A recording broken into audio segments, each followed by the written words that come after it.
Your OD girl here. So let's talk about phase 3 in the OD cycle, which is feedback. This is the sense giving and sense making time of the data. Spending energy in this space will make the next phase a little bit easier for yourselves. In this part of the feedback phase, you're going to need to think about how you'll organise and present the data, what your target groups are going to look like. So that is their size and how much time you've actually got to do this feedback phase. People are going to need time to explore the information and data given in terms of understanding, clarifying, and being reassured by its accuracy. So you need to get a balance of summarising it in the simplest form as possible, but without actually losing the significance, importance of the information that you're going to be sharing. So which ways can you give feedback? PowerPoint presentations is usually a typical mode and can work for visual effect, but don't just make that your only method that you're going to use. You want to consider who it's going to, so you want to be able to give feedback in as many ways as possible. Think about the board papers that you might need to deliver, some charts, maybe pivot tables or webinars, or even just having conversations with people. Time considering your communication plan is really key here, because you need to consider how you're getting this feedback out, and that is how you're going to communicate this information. In the feedback phase, you want the opportunity to let the data be challenged, supported, or even thrown out. You need to go in deep with the data and share what's been found, because this will determine what's taken forward. And actually, even more data might emerge from this first phase of feedback sharing. Don't be surprised if more information comes out when you're sharing the findings that you didn't originally have. Something that you may say or highlight might trigger someone's memory, so it can be easy to think about just noting this information that you might get and not doing anything with it. But I would advise any further data or information that you do get, that it's being taken down and it does need to be taken into consideration. So you might have to actually return to the analysis and feedback again.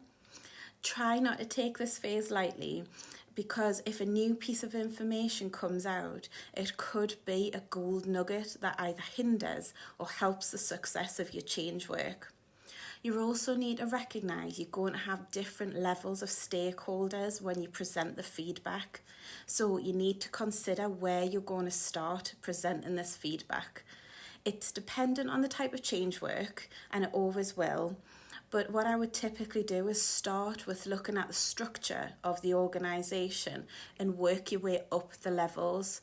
One of the reasons for this is that the less level that you need to give that feedback to are actually those individuals that are going to make the decision on how to progress this work forward. And those type of people are typically your senior leaders and CEOs.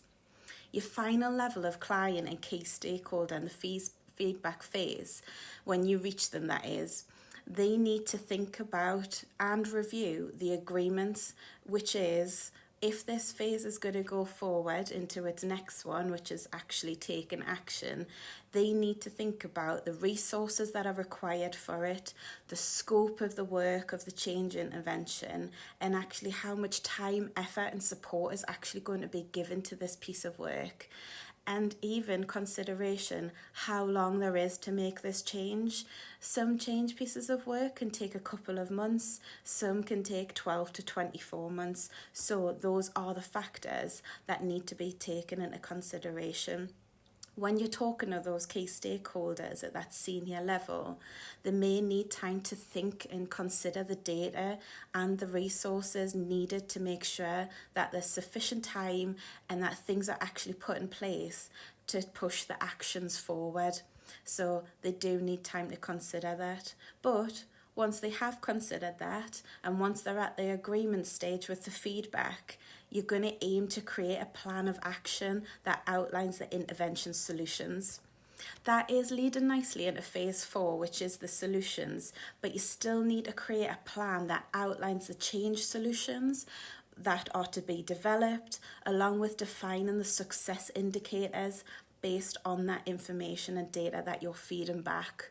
There'll no doubt be a variety of things that have been identified and areas that might need to be touched on. That'll be support work. But what you can do with that in those considerations is start to prioritise them in some kind of order. And that's what your plan of action will start to look like in the feedback phase. So to do this, prioritisation is a good starting point to think about the levels of interventions. By that, I'm going to give you some examples. So interventions at an individual level could be coaching, mentoring, or career planning support.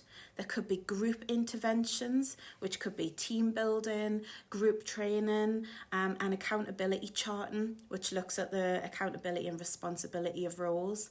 Or there's the full organisation intervention level, which could be departmental restructuring, full strategic change, behavioural framework implementation. So you need to think about what this change piece of work is and actually what those levels look like, so the intervention levels. Once you have an action plan that's in a good shape and it's been agreed and its parameters are in place, it's important to share this action plan with as many people as possible before you even begin implementing anything. A golden rule to remember is anyone affected by the change should be invited into the conversations about the change.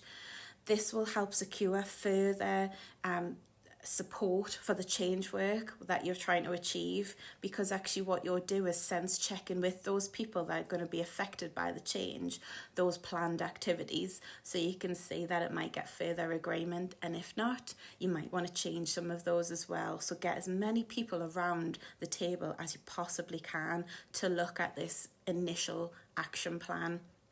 So as you can tell, I have dipped into this as much as I can, but as lightly as possible, to give you a flavour of what phase 3 actually is. But it is quite a large piece of the cycle, and careful consideration does need to be taken here.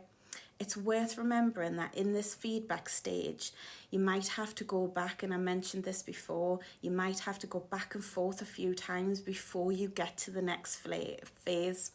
So please do take as much time as you can here.